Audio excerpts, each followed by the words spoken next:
আসসালামু আলাইকুম এভরিওয়ান, আপনারা সকলে কেমন আছেন? আশা করি সবাই অনেক ভালো আছেন। আলহামদুলিল্লাহ আমি অনেক ভালো আছি। আজকে আমি আমার নতুন আরেকটা ভিডিওতে আপনাদের সবাইকে স্বাগত।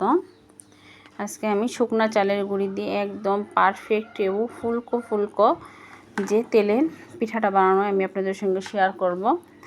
এর আগে আমি আপনাদের চিনি দিয়ে বানাইছিলাম। আজকে আমি বানাবো কুশারের গুড় বা আখের গুড়ের এই তেলের পিঠা বা পোয়া পিঠা বা হচ্ছে কোন পিঠা বলেন, আমাদের আঞ্চলিক ভাষায় আমাদের ভাষায় এটাকে বলা হয় তেলের পিঠা বা তেলের পাকান।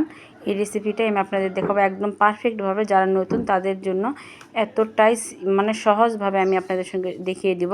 এর আগে যারা কখনো পিঠাটি বানাইতে পারে না তারা একদম পারফেক্টভাবে বানাইতে পারবেন। আমার পুরো ভিডিওটি দেখবেন, স্কিপ করবেন না। চলুন পুরো ভিডিওতে চলে যাই। এই যে দেখুন, আমি প্রথমেই সিক্রেট কথা বলে দিলাম। আমি এখানে পানি দিয়ে কিন্তু এই পিঠার গোলাটা বানাবো না। আমি এটা বানাবো, আমরা যে ভাত রান্না করি সাধারণত যে চালের ভাত খাই সে ভাতের ফ্যানটা, যেটা আমাকে মার বা ভাতের ফ্যান বলে থাকি, এটা গালায় রাখছি। এই ভাতের ফ্যান দিয়ে এই পিঠাটা বানাবো। একদম চোখ বন্ধ করে এই পিঠাটা পারফেক্টভাবে ফুলকো ফুলকো হবে।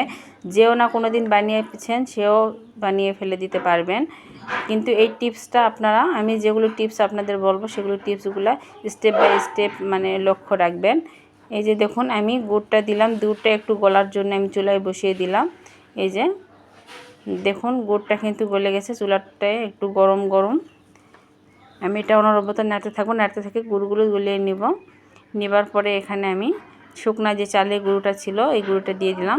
এটা কিন্তু হালকা কুসুম গরম হবে, বেশি গরম থাকা অবস্থায় চালের গুঁড়ি দেওয়ার চেষ্টা করবেন না। হালকা হাতে যেন সহ্য হয় এমন অবস্থায় দিবেন। এই যে দেখুন আমি কিভাবে ব্যাটারটা করে নেই। আর আপনার যেসব বন্ধুরা, নতুন বন্ধুরা আমার ভিডিওটি দেখতেছেন তারা প্লিজ একটা সাবস্ক্রাইব করে পাশে থাকা বেল আইকনটা ক্লিক করে দিবেন। আর যেসব বন্ধুরা তো সাবস্ক্রাইব করে দিয়েছেন তাদেরকে তো অসংখ্য ধন্যবাদ। আর এরকম আমার নিত্য নতুন ভিডিও পাওয়ার জন্য পাশে থাকা বেল আইকনটা ক্লিক করে দিবেন, তাহলে নোটিফিকেশান পাওয়া যাবেন আমার নতুন নতুন ভিডিওতে। আমি অনেক সিম্পলভাবে, অনেক সহজভাবে নতুনদের জন্য অনেক টিপস সহ আমি ভিডিও দিই। আপনাদের কাছে যদি ভালো লেগে থাকে তাহলে আপনারা একটা লাইক করে পুরো ভিডিওটা দেখে নেবেন।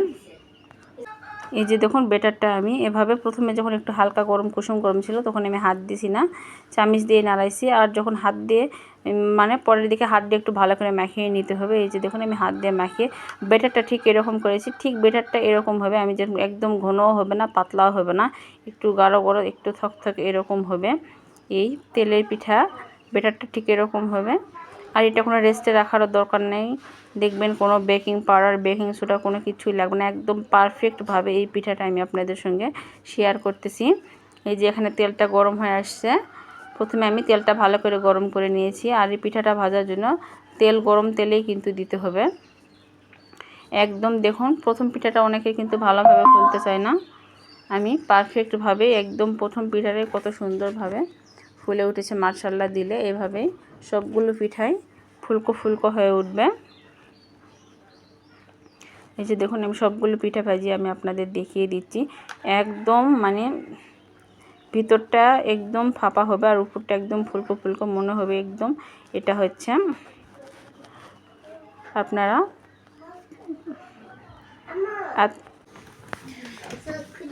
এই যে দেখুন আমি সবগুলো পিঠাই একদম পারফেক্ট এবং ফুলকো ফুলকো হচ্ছে, মনে হচ্ছে পুরীর মতন ফুলতেছে। একদম ভিতরটা ভিতরে কোনো আটা নেই, কাঁচা নেই। আর এত তাড়াতাড়ি হয়। আর তার পারফেক্ট ডো যদি হয় ব্যাটার পিঠা, তাহলে দেখবেন অল্প ব্যাটারে আপনার অনেকগুলো পিঠা হয়ে যাবে। আর যদি আপনার পিঠাটা ভালো না হয় তাহলে দেখবেন, ব্যাটারটা ভালো যদি না হয় তাহলে দেখবেন পিঠাও বেশি হবে না, পিঠার মধ্যে কাঁচা থাকবে, নইলে ফুলবে না, নইলে পিঠাতে ছেঁড়া ছেঁড়া হয়ে যাবে। আর আমি যে টিপসগুলো দিয়েছি এই টিপসে এতটাই সহজে আপনারা যে বলেন যে কোনো দিনও পিঠা বানাইতে পারছে না সেও এভাবে বানাতে। প্রথমত শুকনা চালের গুঁড়ি দিয়ে থেকে পিঠা বানাতেই পারে না। দ্বিতীয়ত আর এই পিঠাটা বানাতে গেলে একটু হেরপেস হয়। কিন্তু আমি যে টিপসগুলো দিচ্ছি এসব যদি লক্ষ্য করে আপনারা যদি একবার ভিডিওটি যদি পিঠাটি যদি বানান তাহলে দেখবেন কখনও ফেল করবেন না, 100% পারফেক্ট হবে। আর আমার রেসিপিটা আপনাদের কাছে যদি ভালো লেগে থাকে এখনও অবধি যেসব বন্ধুরা ভিডিওতে লাইক করছে না প্লিজ একটা লাইক করে ভিডিওটি ফুলাস দেখে নেবেন। আর যেসব বন্ধুরা তো লাইক কমেন্ট করেন তাদেরকে তো অসংখ্য ধন্যবাদ।